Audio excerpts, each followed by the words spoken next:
Grasslands are home to a wide range of wildlife. In the United States, they're commonly referred to as prairies in the Midwest. They are known as pampas in South America. Central Eurasian grasslands are known as steppes, while African grasslands are known as savannas. However, they are all located in areas where there is insufficient rainfall for a large number of trees to grow.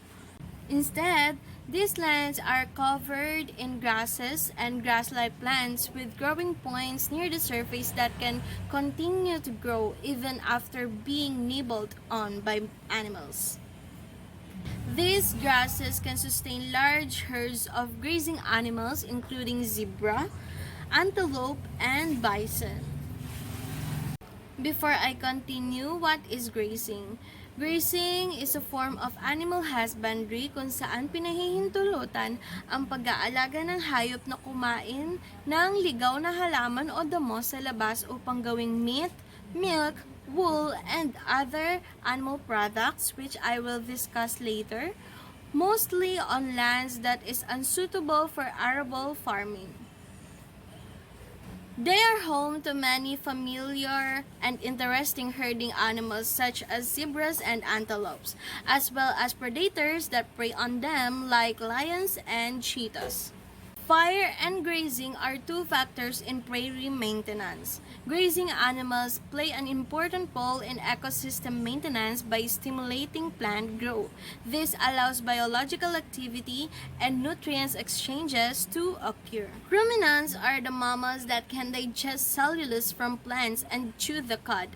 The common examples of it are cows and goats. Ruminants must chew grass in order to survive. Grass grows tall, desiccates, and oxidizes in the absence of grazing. They slough off their roots and finally stop growing altogether. Ruminants are vitalized by grazing the majority of plant leaves and moving on to a new pastures. The field dies without grazing. With their hooves, bison, deer, and cattle compress the soil, creating a new areas for seeds and plant generation to take root. When a grazing animal consumes its leaves, the plant causes the majority of its root system to go dormant. Later, it starts to cultivate new root in order to re-establish its underground nutrient and immune support system. The old roots, which are composed of carbon and water, serve as basis for a new topsoil. Grazers such as bison and cattle spend more energy foraging, picking up nutritious fresh leaves from around the dead. Fires, both natural and man-made. It plays an important role in forming grasslands. Native Americans, for example, they set fires in the United States Midwest to help preserve grasslands for game animals such as bison. Fire can also help to prevent fire-resistant and shrubs from taking over while increasing the variety of pollinator-friendly wildflowers.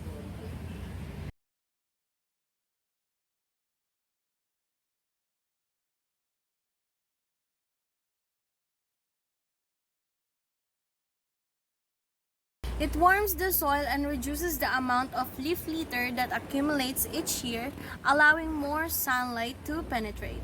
The advantages of fire are immense. The lock-up nutrients that take months or years to degrade are converted to ash and usable by plants in seconds.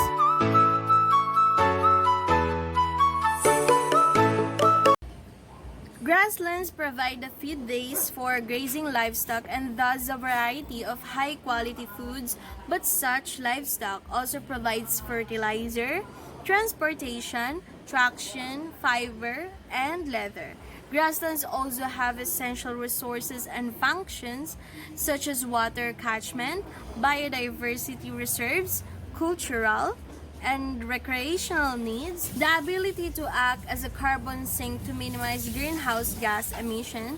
Inevitably, such functions can clash with management for livestock product development. Much of the growing global demand for meat and milk, especially from developing countries, will have to be met by grassland ecosystems, posing difficult challenges.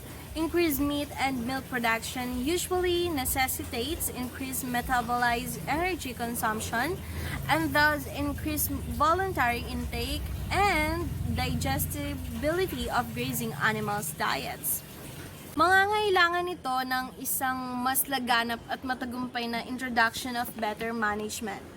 Fertilizer application, grazing management, increased use of crop byproducts, legumes and supplements, and manipulation of stocking rate and herbage allowance ay pawang mga pamamaraan para sa pagtaas ng pagiging produktibo.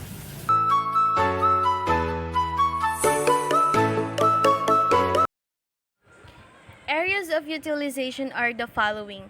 Number 1, animal nutrition. 2, healthcare and medicinal plants or herbs. 3, soil protection. 4, nature and environmental protection and biodiversity. 5, pleasant human environment. 6, utilization for sports.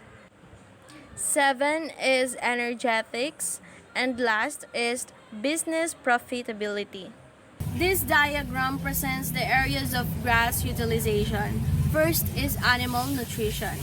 During the vegetation era, grassland products are cut green for forage from newly developed areas. After the vegetation period, they are used as hay or haylage. Second is healthcare medicinal plants or herbs.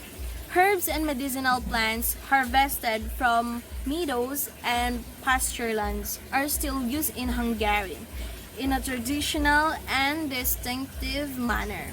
Third is soil protection. Sa mga lugar na prone to soil erosion, wind deflation, and planted orchards and vineyards, we use grasses, physical protection, and improvement of soils, preventing weeding and protecting soils from desiccation. Fourth is nature and environmental protection diversity.